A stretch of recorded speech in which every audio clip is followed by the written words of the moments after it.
Assalamualaikum warahmatullahi wabarakatuh. Welcome back to my channel Asia of Ramen.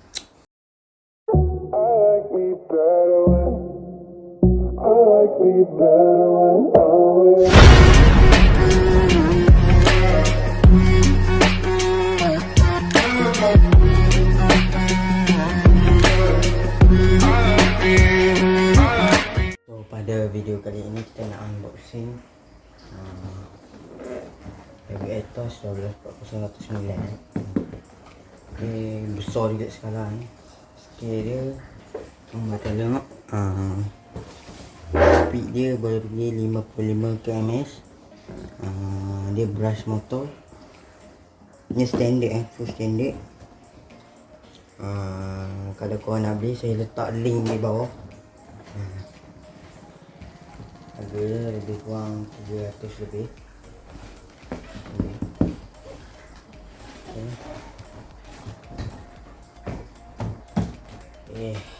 Tentu kita skip dulu video.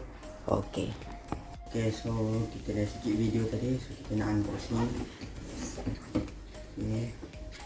Ni dah agak tengok speed 55 km/h. Melaju lah brush motor.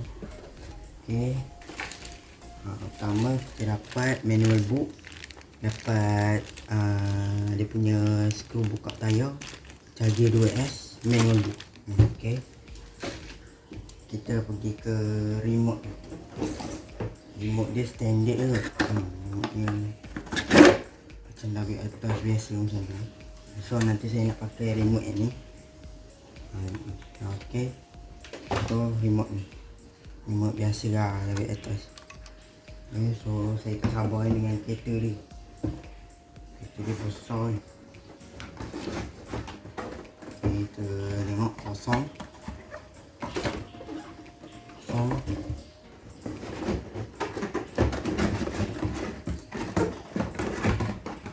Kosong.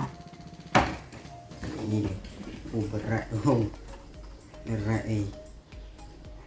So orang boleh upgrade ni pakai dia brushless motor. Sedap lah. Dia boleh pergi dalam 170 km/h. Dah kosong. Nanti insyaAllah saya akan test dia punya speed dia tu. Adakah dapat dia punya 55 km/h. Saya rasa dapat dalam 60 km/h. So tadi saya lupa nak cakap, saya nak tengok bahagian dalam. Klip dia besar. Klip saja dah besar pada silang. Ni dia.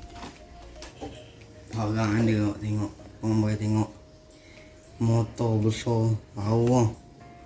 So mana motor besar ni? Saya comparison dengan SD.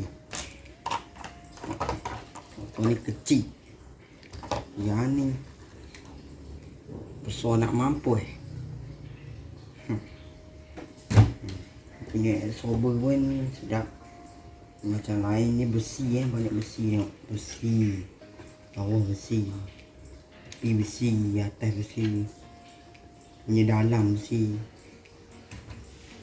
So itu sajalah video kita pada ini. Jangan lupa klik tombol like dan subscribe. Kita jumpa di video akan datang dan kita akan test speed. Bye.